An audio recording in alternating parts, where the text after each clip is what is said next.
गोळ्या खाल्ल्या की होतात त्या. मला बीपी नाही, शुगर नाही, काय बी नाही. मी चहा घेत नाही, कुठली तलप नाही, तंबाखू नाही, सिगरेट नाही, बिडी नाही, काय बी नाही. फक्त जेवण 2 भाकरी खातो.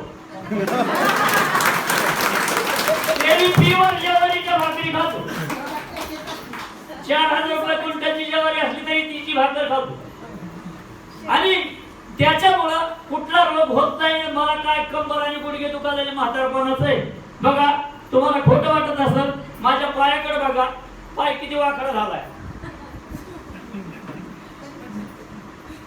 इतका दुखत होता, इतका दुखत होता, कंबर मी इतकी दुखत होती की मला खाली वाटत सुद्धा येत नव्हतं. आता करकन वाटतोय.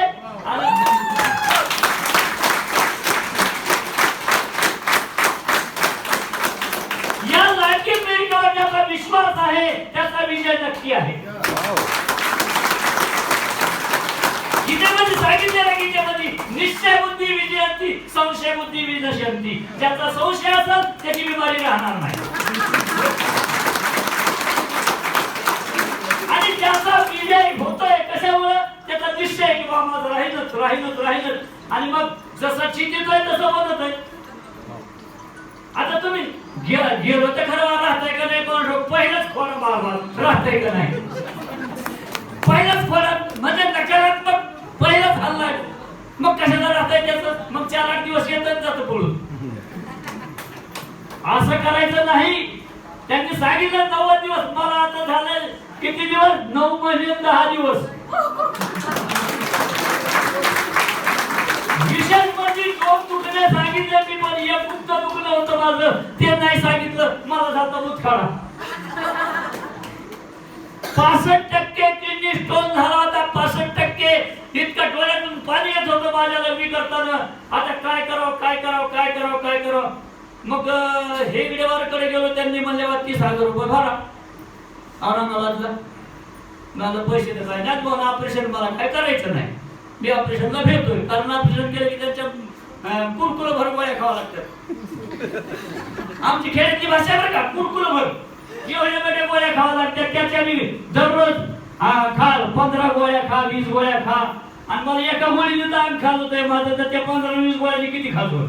त्यासाठी मला काय ऑपरेशन करायचं नव्हतं. मग इथं समजलं की पायाच्या नखापासून तर डोक्याच्या केसापर्यंत कुठली बी बिमारी राहते, आपला मुतखडा राहायलाच पाहिजे. निश्चय केला आणि थेरपी बंद नाही केली. आता फर्स्ट क्लास म्हणजे मुतखड्याचं काहीच राहिलं नाही. नेतापासून केलं 0% 0%. जो 65% झाला होता तो 0% झाला. आणि तुम्हाला बी तुमच्या बिमाऱ्या जर बऱ्या करून घ्यायच्या असतील तर निश्चय ठेवा आणि दररोज या आणि थेरपी घ्या. आणि इथला स्टाफ इतका हो की कोण प्रेम देतो इतकं. दुसरे हिडीस पिडीस करतात. दवाखान्यात एखादी सिस्टर कशी बोलती, काय ए बाबा कळत नाही का तुला, म्हणजे मी म्हातारा परत येईन मला असं थापड मारायची वरून की आहे 10-12 वर्षाची 15 वर्षाची पोरगी बोल नाही बोलायची. इथं बघा किती प्रेमानं बोलतात. जरी चुकलं तर बाबा तसं नाही करायचं, असं करायचं बाबा. कोण म्हणतो असं? अहो घरचे कोणी म्हणत नाही, तर इथं बघा किती प्रेम देतात. त्या स्टाफची विक्री किती कौतुक करायचं.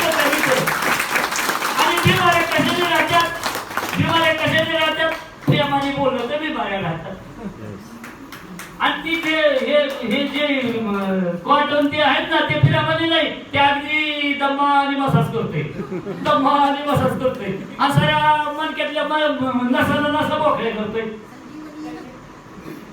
आणि असे संजीवनी सोडून दुसरीकडे कशाला जायचं, इतका इंजेक्शन घावायला. म्हणून मी पक्का निश्चय करा की आपली बिमारी डॉक्टर इथं चालू मी आणखी थेरपी चालू आहे. आज पहिल्या नंबरचा टोकन दररोज मला भेटतंय, कारण मी सकाळी 5ला नंबर लावून जातो. जिथं ज्याची नंबर असेल त्याला टोकन मिळतंय. मग मी अगोदर पहिल्या नंबरलाच माझा असते का. माझा पहिल्या नंबरचा टोकन बघा तुम्ही, हे बॅच मधला पहिला 10 नंबरचा टोकन माझ्या गळ्यात आहे. आणि दररोज असंच बसतंय गळ्यामध्ये माझ्या. मी खाड्या करीतच नाही. जोपर्यंत माझी बिमारी लागतंय तोपर्यंत आता राहिली तरी घ्यायचं काय, त्याच्यात काय पैसे द्यायचे काय, फुकट तर आहे. ऐका नाही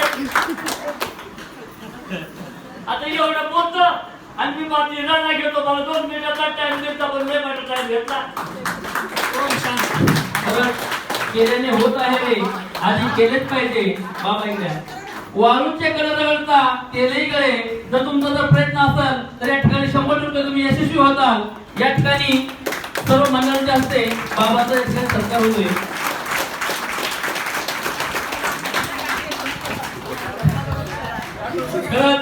यानंतर कुशल